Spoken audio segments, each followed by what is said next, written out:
پیارے حضور، میرا یہ سوال تھا کہ آپ کے 2005 کے دورہ ہند کے بعد قادیان کے ہر ڈپارٹمنٹ میں بہت بہتری پیدا ہوئی ہے اور قادیان پہلے سے کافی زیادہ خوبصورت بھی ہو گیا ہے۔ پھر دوبارہ کب آ حضور رہے ہم ہیں؟ سب پھر جی اگلا سوال یہ ہے کہ دوبارہ کب آ رہے ہیں؟ جی حضور تو میری تو خواہش ہے کہ میں آؤں، شاید میں پچھلے سال بھی آ جاتا یا اس سے پچھلے سال بھی آ جاتا، لیکن وہ حالات کی وجہ سے موقع نہیں ملا۔ 2008 میں آنے کی کوشش کی تھی تو ساؤتھ انڈیا کا دورہ کر کے واپس چلا گیا، اور یہی مشورہ ہوا تھا کہ نہیں جانا چاہیے فی الحال ان حالات کی وجہ سے۔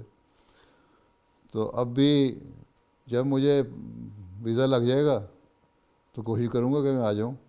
آج کل ویسے ہی بند ہوئے ہیں ویزے، آپ کے کووڈ کی وجہ سے آپ کی ایمبیسیاں بھی بند ہیں، آپ کے سارے ذرائع بند ہیں۔ دیکھیں کب لگتا ہے اور کب اجازت ہوتی ہے، پھر آپ کے پاس آ کے دیکھ لیں گے۔ اس وقت تک آپ فیلڈ میں ہوتے ہیں یا طالب علم ہی ہوتے ہیں اس وقت جامعہ کے، اور پھر آپ سے کلاس ہوتی ہے یا فیلڈ کے مربیان کے ساتھ ملاقات ہوتی ہے اس صورت میں آپ سے۔ تو دیکھیں جس طرح اللہ تعالیٰ موقع پیدا کرے گا انشاءاللہ آئیں گے۔